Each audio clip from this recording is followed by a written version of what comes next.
오늘 우리에게 주신 하나님의 말씀 보도록 하겠습니다. 룻기 1장 6절로 14절 말씀입니다. 생명샘가 11월 12일 화요일 말씀 두 며느리에게 이르되 함께 읽겠습니다. 그 여인이 모압 지방에서 여호와께서 자기 백성을 돌보시사 그들에게 양식을 주셨다 함을 듣고 이에 두 며느리와 함께 일어나 모압 지방에서 돌아오려 하여 있던 곳에서 나오고 두 며느리도 그와 함께 하여 유다 땅으로 돌아오려고 길을 가다가 나오미가 두 며느리에게 이르되 너희는 각기 너희 어머니의 집으로 돌아가라. 너희가 죽은 자들과 나를 선대한 것 같이 여호와께서 너희를 선대하시기를 원하며 여호와께서 너희에게 허락하사 각기 남편의 집에서 위로를 받게 하시기를 원하노라 하고 그들에게 입맞춤에 그들이 소리를 높여 울며 나오미에게 이르되 아니니이다 우리는 어머니와 함께 어머니의 백성에게로 돌아가겠나이다 하는지라.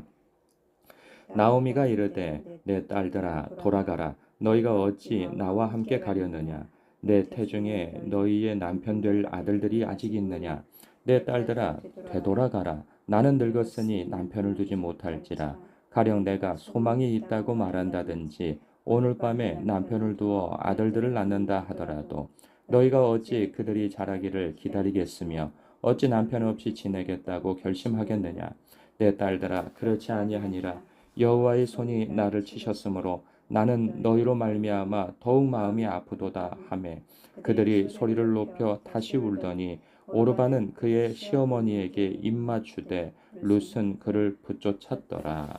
아멘.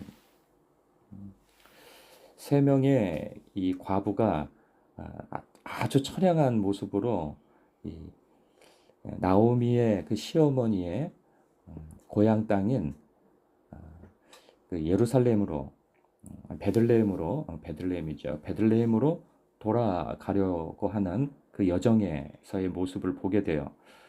참 세상 처량하다 하는 생각이 듭니다.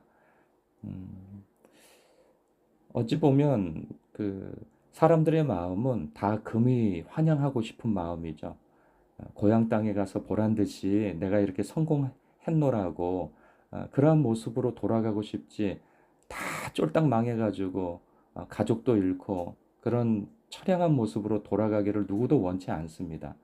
그런데 지금 남편도 자식도 잃고 두 며느리와 함께 빈털터리가 되어진 정말 세상 처량한 모습으로 고향 땅으로 돌아간다는 것은 너무나도 사실 참담한 심경이죠. 참 그 모습이 이렇게 그려지니까 마치 드라마를 보고 있다가 감정이입이 되는 것처럼 참 울컥하는 그런 마음이 들어요. 어,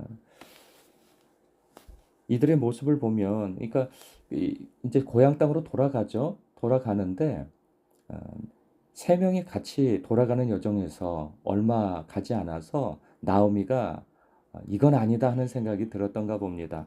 그래서 8절에 보니까 돌아가는 여정 속에서 멈추어 서서 뒤돌아 그 며느리에게 이야기를 하죠.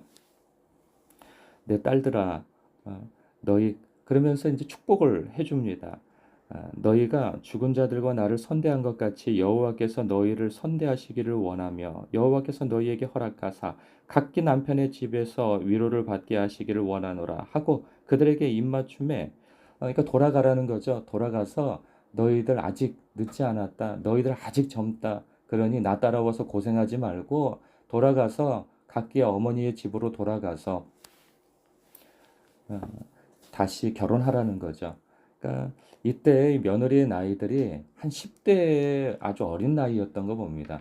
그러니까 고대 시대 때 다 뭐 13살, 15살 이런 때 결혼하지 않습니까? 어, 20대만 되더라도 아주 늦은 나이라 생각하고 30대면 말할 것도 없죠. 그냥 같이 따라가야죠. 돌아갈 것도 아니고.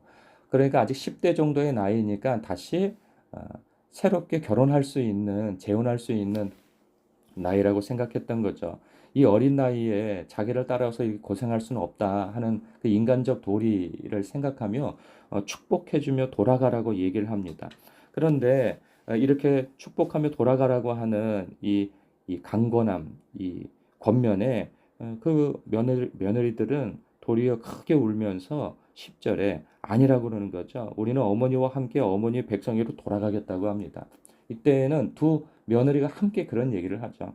그랬더니 더 아주 강건하여서 나오미가 청합니다.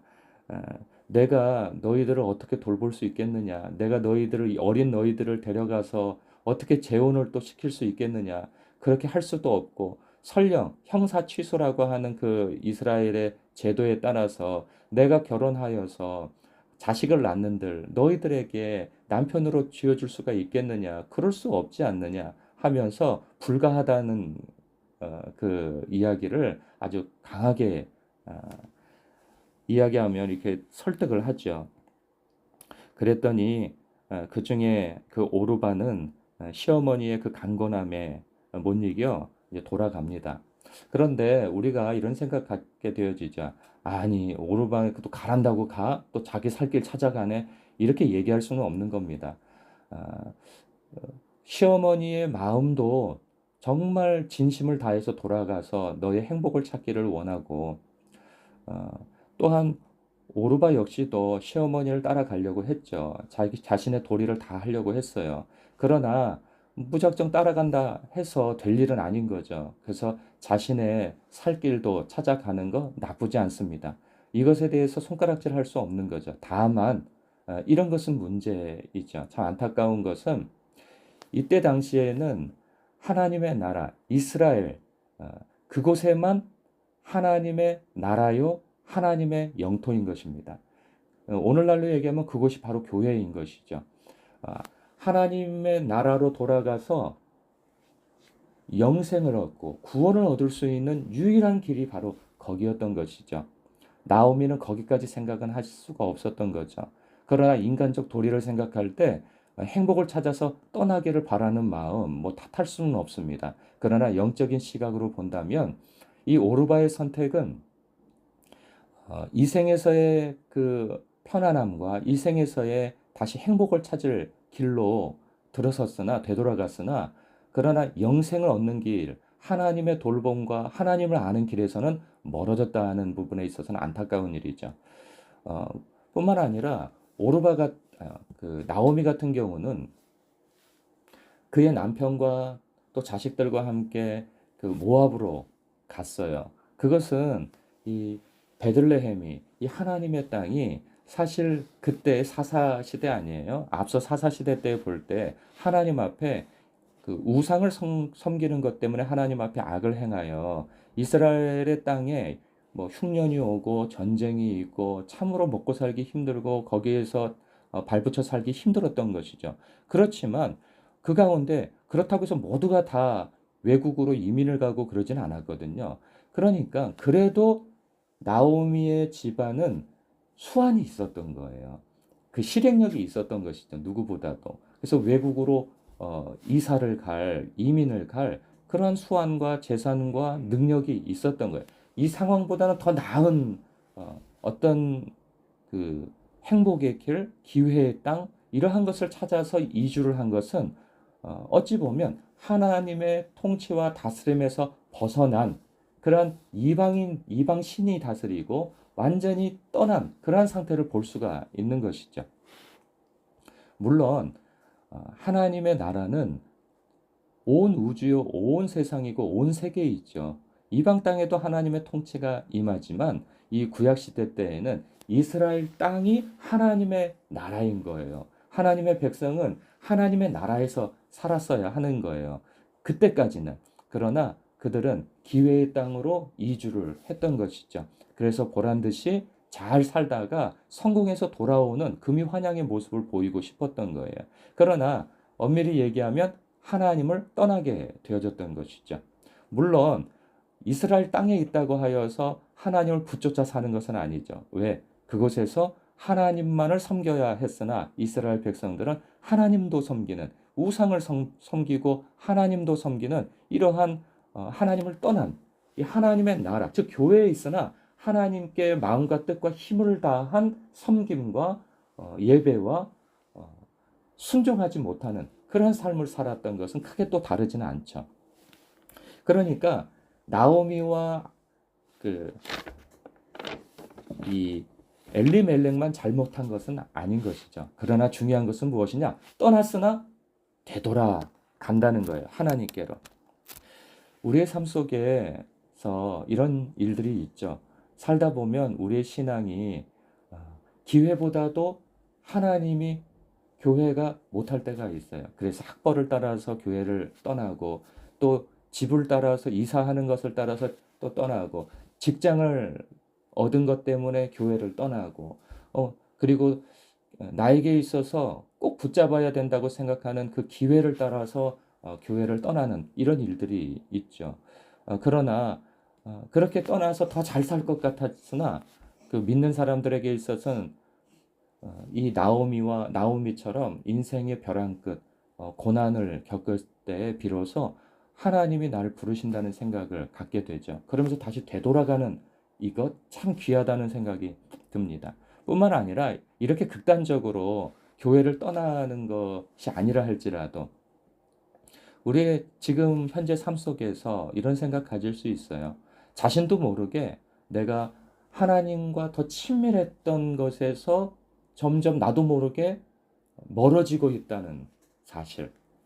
이전에는 하나님 앞에 참으로 은혜 받아 기도하고 한 시간씩 구별하여서 혹은 길게는 두 시간씩 그 시간을 구별하여 장소를 구별하여 기도하는 삶을 살았는데 어느덧 그 기도의 자리에서 멀어져서 하루 동안에 하나님 앞에 기도하지 못하는 아니 하나님을 한 번도 생각하지도 않고 하루를 보내는 그러한 날이 계속되어진다던가 이전에 늘 말씀을 묵상하고 하나님 앞에 말씀을 읽고 하나님의 말씀을 붙잡아 그 하루를 살려고 하는 그러한 신앙적 몸부림이 있었던 그러한 때가 어느덧 일상이 바쁘고 몸이 피곤하다는 이유로 하지 못하는 그래서 아유 내가 성경 읽어야 되는데 묵상해야 되는데 하면서 어느덧 몇 개월 혹은 몇 년이 지나도록 하지 못하고 있을 수 있단 말이죠.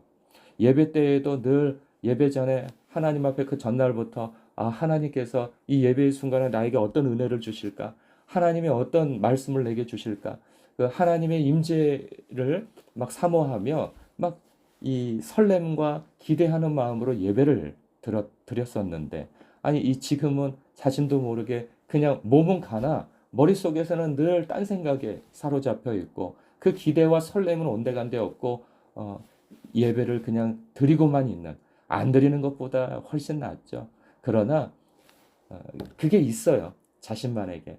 하나님을 사랑했던 그 과거에 하나님께서 그래 네가 이것을 경험했을 때 내가 왜 너를 이것을 경험케 하느냐 그것은 네가 나중에 돌아올 자리가 여기라는 것을 알려주기 위해서 너에게 이런 은혜를 부어주는 거란다 라는 것처럼 우리가 그때 내가 하나님 앞에 이렇게 충성되고 신실하고 그렇게 하나님을 사랑하며 말씀과 기도와 예배 생활을 했었지라고 했던 그 지점이 있어요. 그 지점에서 자신도 모르게 멀리 떠나 내 몸은 교회에 있고 내 몸은 예배의 자리에 있으나 하나님을 사랑하고 하나님과 친밀한 관계를 누렸던 그것은 어느새 없어지고 있다면 우리는 주님께로 돌아가야 되는 것이죠.